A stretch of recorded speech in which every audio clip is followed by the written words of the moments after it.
जावियार को समझाना। ऑफिस में आए दिन किस तरह की गॉसिप्स हो रही हैं, इसलिए तुम्हारा ऑफिस ज्वाइन करना बहुत ज़रूरी है। जावियार ये सब तुम क्यों कर रहे हो? खुद को अजियत देने के लिए या चाचू को? ये घर तुम्हारी बेटी का ससुराल है। तुम्हारे मुंह से निकला हुआ एक एक लफ्ज़ उसके लिए मुश्किलें खड़ी कर सकता है। ये रात थाने में गुजार कर आई है। देखते हैं कब तक चलता है। जल्दी इसका मैं कोई तोड़ निकाल लूँगा। इसकी दूसरी शादी की जल्द से जल्द मुझे ही कुछ कोशिश करनी पड़ेगी। क्या हुआ? कब से आपको देख रहे हो, आप बार बार देख रहे हैं। कोई मसला है? मैडम आप मुझे गलत मत समझें, वो एक्चुअली काफ़ी देर से गाड़ी एक हमारा पीछा कर रही है।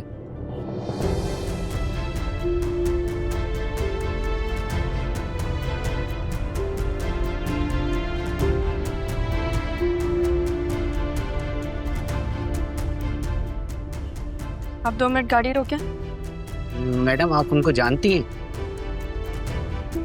जी मुझे पता है, आप बस 2 मिनट गाड़ी रोकते हैं। वो बेहतर।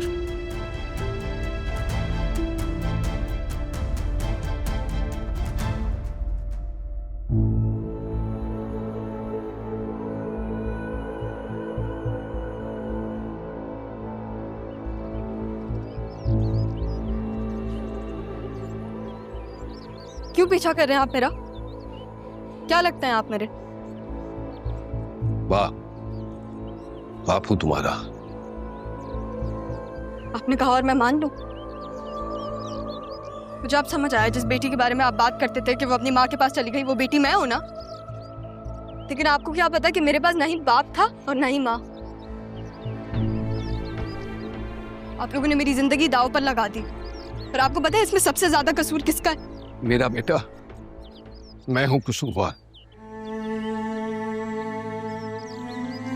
तो अपनी ख्वाहिशों का गुलाम बनकर अपने ही हाथों मैंने अपनी ही खुशियां खुद से दूर कर दी। हो सके तो मुझे माफ कर दो। माफी? कितना आसान होता है ना किसी से माफी मांगना, खासतौर पे उस बेटी से जिसके पास ना ही माँ का प्यार था और ना ही बाप का साया। बल्कि मेरे पैदा होने पे, अपनी बेटी के पैदा होने पे तो वो बाप इतना खुश था कि उसने दूसरी शादी ही कर ली। तुम जो सजा देना चाहती हो दे सकती। मैं अपनी खता की हर सजा के लिए तैयार हूं। सजा? मैं आपसे आपका बाप खिलवाने का हक छीनती हूँ। नहीं है आप मेरे बाप। बेटा मेरी बात सुनो। बेटा बेटा माफी मांगने का मौका तो दो। बेटा मेरी बात तो सुनो। नहीं बेटा, ये हक तो मुझसे नहीं छीन सकती। नहीं छीन सकती। मेरी जिंदगी है तू।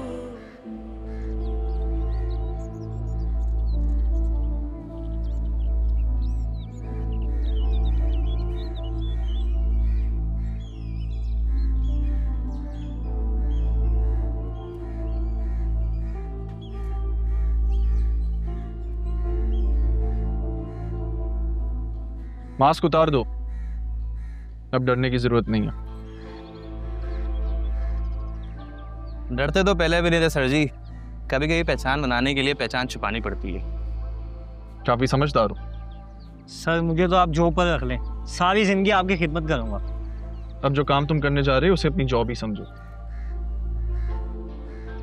वतन की खिदमत करने से बड़ी कोई जॉब नहीं होती। सर पेट की खातिर वतन को भी तो कुछ करना चाहिए ना।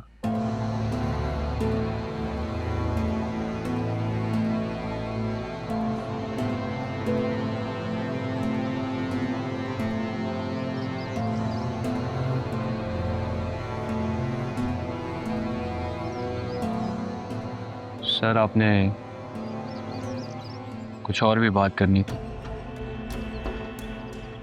मुझे एक पर्सनल काम में तुम दोनों की हेल्प चाहिए, लेकिन इंतहाई ईमानदारी और एतमाद वाला काम है। क्या मैं तुम लोगों पे यकीन कर सकता हूँ? सर आप बिलीव कर सकते हैं। इंतहाई ज़ाती नौयत का काम है। जो इन्फॉर्मेशन मैं तुम लोगों से मांगूंगा मुझे उसकी एक एक डिटेल चाहिए। सर कुछ इब्तदाई इंफॉर्मेशन दे। वाकया क्या है, कुछ करते हैं हम। पिछले हफ्ते तकरीबन 4 बजे के करीब एक लड़की अगवा हुई थी।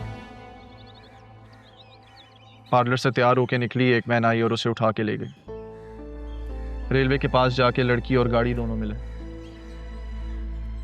मुझे ये जानना है कि वो लोग कौन थे और इसके पीछे किसका हाथ है। सर ये तो बहुत इंटरेस्टिंग स्टोरी है।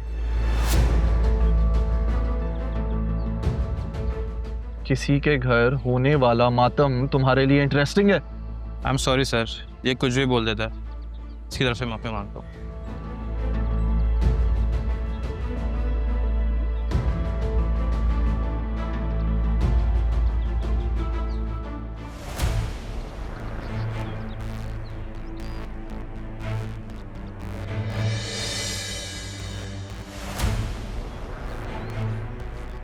तुम जानते हो इसे? हाँ देखा देखा चेहरा है सर, मैं पता करके बताता हूँ। और तुम्हारे लिए मेरे पास एक दूसरा काम है। डिटेल्स तुम्हें जुबैर दे देगा। इस लड़की पर खास नजर रखो तुम दोनों। इसकी एक एक एक्टिविटी की रिपोर्ट चाहिए मुझे। Okay sir, don't worry. चल चल चल चल।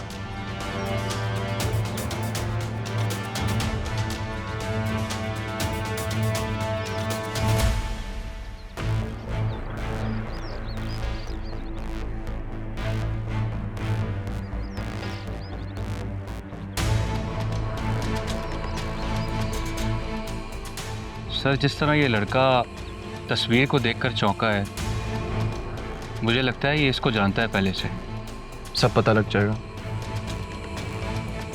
Just wait and watch.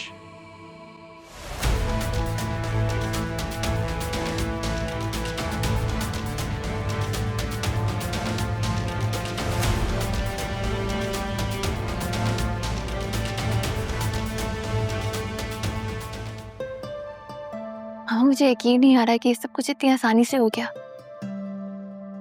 मुझे तो ज़रियून को पाना नामुमकिन सा लग रहा था। बेटा, माँ की दुआओं में ताकत होती है। यूं समझो जैसे ज़रियून तुम्हारे मुकद्दर में लिख दिया गया था। कि राह ने ज़रियून के साथ अच्छा नहीं किया। बतूल, कौन क्या कब कैसे करता है, प्लीज इन चीजों के बारे में सोच के ना अपनी खुशियों को बर्बाद मत करना। अच्छा सुनो, ज़रियून ने तुमसे कुछ कहा था? I mean, कोई बात की हो, निकाह वाली शाम जो कुछ हुआ उसके बारे में? नहीं मामा, मुझे तो ऐसा लग रहा था जैसे मैं ही ज़रियून की मंजिल थी, कोई और नहीं। मैं तो चाहती ही ये थी। मेरा मतलब है मैंने बड़ी दुआएं की थी। अच्छा है ना, मेहनत रायगा नहीं गई, अल्लाह ने दुआएं सुन ली। हमने क्या मेहनत की है मामा, ऐसा लगता है जैसे किस्मत ही मेहरबान हो गई बस।